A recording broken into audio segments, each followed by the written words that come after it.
Good evening, everybody, and welcome to Sunday Synergy. If this is your first time joining us, our Sunday Synergy is a time where we can come together and share information about real estate. If you have questions, if you have any comments, if there is anything that you want to share, you're definitely free to leave that in the comments. You can also inbox me, text me, email me. All my information is in the tagline with the video. As a reintroduction, my name is Kelly Sweat, and I'm a realtor here in Virginia, the Christopher Jordan Group. Tonight's topic is what have you done for me lately? So for everybody that's into music, remember that song, what have you done for me lately? I'm not a singer, by the way, but we're on the line along those lines. When choosing a real estate agent, as an agent, if you're a seller, if you're a buyer, what should the agent, or what are the duties that your agent should be performing for you to make sure that your interests are always at the forefront? And also, I've had quite a few people inbox me, message me about becoming a real estate agent. So just so we understand, on one hand, what should I expect? And also, as an agent, what is expected of me? And I don't have any earrings, y'all. I took my after church nap. But that's okay. We're gonna keep it moving. As far as on the seller side, so we usually talk about buyers, so I'm gonna switch it up a little bit tonight. On the seller side, what a seller should expect for their agent is to always, and this is on both sides, of course, promote the interests of the seller. So your agent should not be promoting their best interest and what works out best for them, but what works out the best for you. What is the best price based on the market for your home? What are some things, let's say you get on a contract, what are some repairs that you should do, you shouldn't do? What is going to have you coming out with the best result in the end? So your real estate agent or realtor should be marketing your property. There are various ways to do that. Social media, definitely on the MLS, having open houses, and every home doesn't have to have an open house, but a lot of times that brings a lot more traffic. So your agent may ask or request to do an open house, which means during a certain day, and of course the seller has the ability to approve or disapprove during a certain day of the week. And most of the time, Saturdays and Sundays, there will be a block of a time where the seller will leave. The agent will be at their home and accepting people to come in, view the home, and a lot of times that'll bring in a buyer for the seller. Another thing, the agent should be able to set a reasonable sale price. What is this home worth? With the market that we're in currently, what is the best fair price that the buyer would be willing to pay, one, and that this home is worth? So you don't want to go through the process of going under contract and setting a price, and then the buyer is willing to pay it, but then the appraisal comes in and it's a lot less than what the home is actually worth, because that can make everything fall through. So you want to set a reasonable price, not because you necessarily want more buyers to come in, but because you want your client to definitely get what their home is worth. Being present. So a lot of people, I haven't heard from my agent. You don't necessarily hear from your agent every day, but if there are any updates, if there are any offers, anything like that, and you should also be able to text, call your agent, and even if they don't pick up the phone, because we can't pick up the phone every single time you call. Unfortunately, we're only one person, and a lot of times we're working with multiple people, and it's important for people to remember that agents have families. Sometimes they have issues that come up. They get sick sometimes.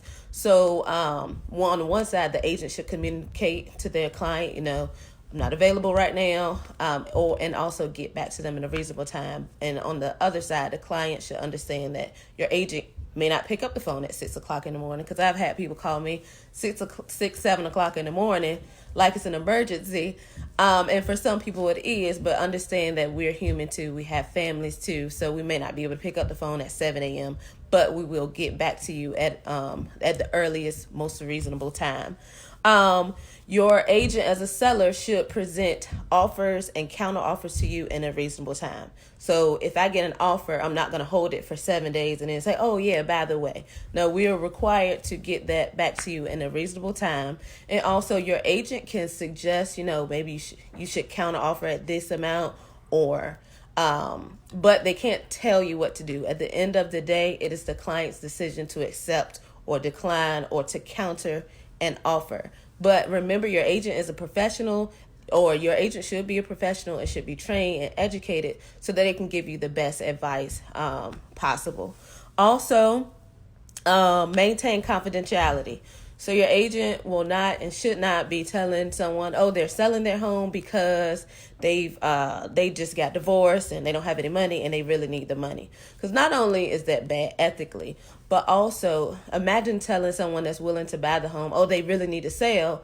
Then they know, okay, well, maybe I can offer the lowest amount possible or go below, and then this person is going to accept it because they're in a bind. You're doing a disservice to yourself. You're doing a disservice to your client. We are not allowed to release any personal or financial information about our client to anyone else. On the buyer side, buyers are the ones who are looking for homes. So we take the criteria that the buyer gives us, and we try our best to closely match that criteria and find it in the price range that the buyer is looking for. So your agent, again, should not be trying to find, okay, you will qualify for $350,000. Let me find you a $350,000 house. Because sometimes people qualify for a certain amount, but at the end of the day, when they look at that monthly amount that they want to pay, okay, I've been pre-approved for $350,000, but I want to stay in the 320 price range, 320, 325 price range.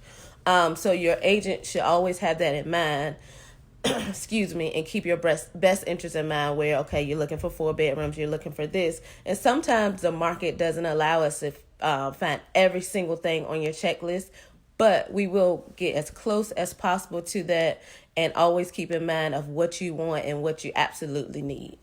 Also, on the buyers and seller side, and I didn't mention this on the seller side, we assist with drafting the paperwork. So your real estate agent will draw all the paperwork up for you. They will assist you when it comes to price and negotiation. Are you on the seller side? Okay, we got an offer and they want you to pay 3% closing costs. You can accept it, you can counter offer it, and they should be able to educate you on what puts you in the best position. They can call financial advisors and the lenders to say, okay, if they pay this amount, then your bottom line will look like this, or your monthly payment will look like this. So what puts you in the best position? And their goal is not to cheat the buyer, but again, their duty is to their seller. So, okay, if they let's say they offer a little bit below price range. Okay, well, it may not get the bottom line that you wanted, but it'll put you in this range. And then, of course, it is your choice. Your agent can't say, oh, yeah, we accept that offer. Your agent has to absolutely consult with you on what you want to do. Also, on the buyer side, we're promoting the interests of the buyer. So just like we cannot release information about the seller, same thing with the buyer. We can't say, oh, they really, really want to move right now because this, that, and the third. They just had a death in that family, or this. That's none of their business, and that breaks confidentiality. So confidentiality is important. Overall, the biggest things, because there are many, many things we could talk about when it talks about when we come to the subject of an agent's duties to their clients. The main thing when choosing an agent, whether you're buying, whether you're looking to sell, whether you're renting, whether you're investing, you always want to have an agent that is going to communicate with you. So you definitely want an agent that is busy, that is productive, but your agent should always be able to reach out to you, and when you reach out to them, they should get back with you in a reasonable time. Credibility. So a lot of times you can, word of mouth travels fast. So that's the best. Sometimes what helps and hurts agents. What are other people's experience with this agent? You can check reviews on different websites like Zillow and other like realtor websites. You can, a lot of people ask their family and friends, what type of experience did you have with this person? That's how a lot of times people's business continues to grow. So credibility, how well do they work with people? Are they looking out for my interests, or are they just trying to make money off of this transaction? So you always want to go with someone that's credible, and that is loyal. When we go back to confidentiality, they're loyal to what you need, what your wants are, and what best works out for the client. You definitely want to work with someone that you can trust. So is this person putting misleading things in contracts or wording things so that they kind of catch things and they say, well, I didn't say this, or you leave something out. So not saying something can sometimes be the same as being untrustworthy.